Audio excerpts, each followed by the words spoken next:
Vous êtes à Kolda et vous cherchez une bonne école pour vos enfants? Les cours privés Foiré sur la route du camp des gardes, après la pharmacie Enzala 6 kg, vous informe que les inscriptions et les réinscriptions ont démarré et se poursuivre de la 6e à la terminale.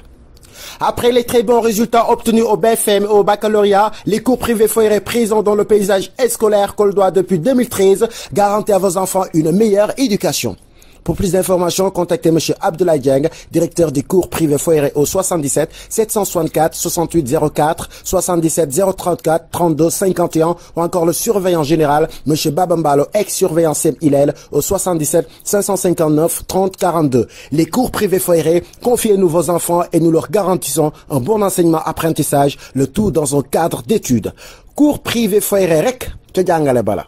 Mesdames et messieurs, bonjour et bienvenue à ce débrief de la Copa América, deuxième demi-finale qui opposait l'Argentine à la Colombie au Stadio Nacional de Brasilia. L'Argentine qui a fait match nul au terme du temps réglementaire, un but partout, et a dû recourir au tir au but pour s'imposer devant cette équipe donc de la Colombie des Cafeteros, 3 buts à 2. Le débrief, c'est tout de suite.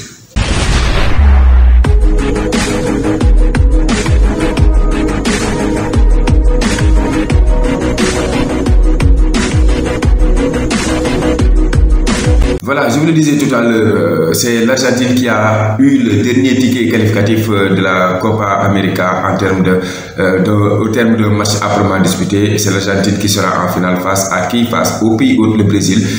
Vous le savez, c'est Emiliano Martinez qui s'est donc illustré lors de ce match-là, puisque c'est lors des tirs au but qu'il s'est décidé à faire passer inéluctablement son équipe en arrêtant 3 tirs donc des Cafeteros. Côté composition déjà, l'Argentine était bien outillée avec Martinez dans les buts, Emiliano Martinez, mais il y avait également Molina, Pezzella, Otamendi et Tagliafico. Au milieu de terrain, dans un système 4-3-3, naturellement, il y avait donc De Paul, Rodriguez et Lo Celso. Et en attaque, il y avait Lionel Messi, Lautaro Martinez et Gonzalez. Le coach donc Scaloni, nous allons un peu nous arrêter sur lui, a beaucoup fait tourner cette équipe-là, ce qui fait que il y a tout le temps un manque de cohésion que nous notons à travers les matchs que nous offre cette équipe argentine, puisque à chaque fois il y a des changements. Le Scaloni n'a jamais joué avec le même 11, vous voyez, durant toute la compétition, ce qui fait que les joueurs se retrouvent difficilement. Mais au-delà de ça, il y a aussi que les matchs de la Copa sont très hachés, très durs, très rugueux, beaucoup de tacles, beaucoup de fautes. Les arbitres sont forcés d'arrêter tout le temps les matchs pour vraiment rappeler les joueurs à l'ordre, soit donner des cartons jaunes ou des cartons rouges, ce qui fait que vraiment c'est loin des niveaux des matchs de Coupe d'Europe qu'on a l'habitude de voir. Mais par contre, c'est des matchs également où il y a de très bons joueurs, de très gros joueurs qui se donnent à fond pour représenter l'équipe nationale dans les meilleures conditions et amener cette équipe-là très loin.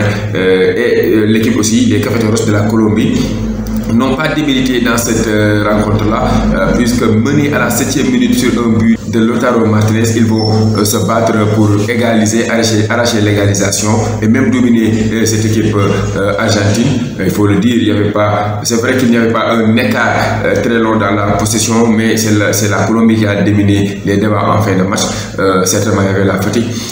Ils ont été aussi beaucoup plus rigueux. On a vu cette cheville de Lionel Messi ensanglantée à cause des tacles reçus, des tacles vraiment très rugueux à son endroit, des tacles très sévères, et pourtant aucun de ces joueurs-là qui ont blessé Messi n'ont reçu de carton jaune, ce qui montre vraiment le niveau de cette Copa América.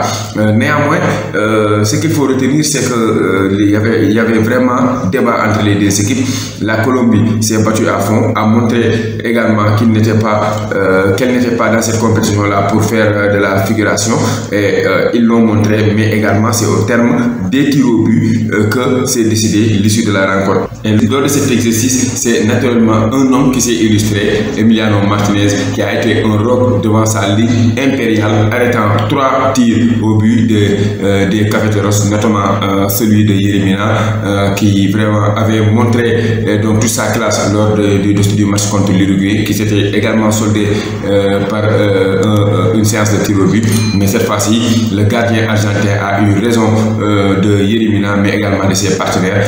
Côté composition également, du côté côté de la Colombie, il y avait Ospina qu'on ne présente plus. Et en défense, il y avait 4 défenseurs. La Colombie a joué en 4-4-2 avec donc Tessilo, Davinson Sanchez, Yerimina et Munoz en défense.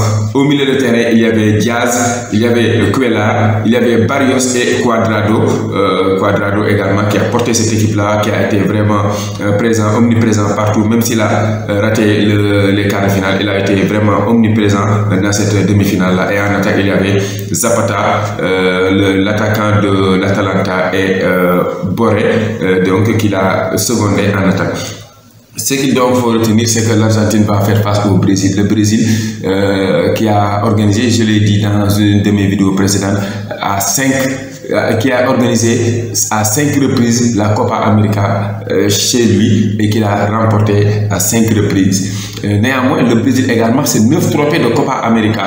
Les coéquipiers de Neymar vont-ils pouvoir gagner une deuxième fois consécutive cette Copa América, ou bien l'Argentine de Léo Messi va finalement soulever ce trophée tant attendu, ce trophée auquel l'Argentin est en train de courir depuis des années. La Pulga va se donner à fond, ce sera son match puisque c'est une promesse qu'il avait fait en début de compétition. Vous le rappelez qu'il fera de son mieux pour porter son équipe et l'amener de l'avant. Lionel Messi a porté son équipe en finale. Lionel Messi, nous le rappelons, a joué 6 matchs et a été 4 fois sacré l'homme du match. Il s'est vraiment battu, il a été omniprésent, il a délivré 5 passes décisives et 4 buts pour le moment. Ça veut dire qu'il est pour le moment l'homme de la compétition. Maintenant, il y aura une 3e place entre le Pérou et la Colombie avant cette finale tant attendue, la finale tant rêvée qui sera jouée entre le Brésil et l'Argentine. Et naturellement, nous reviendrons sur ce match-là pour le débriefer. Voilà, mesdames et messieurs, c'en est tout pour cette vidéo débrief Copa América 2021. L'Argentine qui faisait face à la Colombie, c'est l'Argentine qui passe donc en finale face au Brésil. Si vous n'êtes pas encore abonné, vous savez ce qu'il vous reste à faire. Cliquez sur le bouton abonnement, cliquez sur la cloche de notification et aimez la vidéo pour ne rater aucune de nos prochaines vidéos. En attendant, nous vous donnons rendez-vous très prochainement pour d'autres vidéos. Au revoir.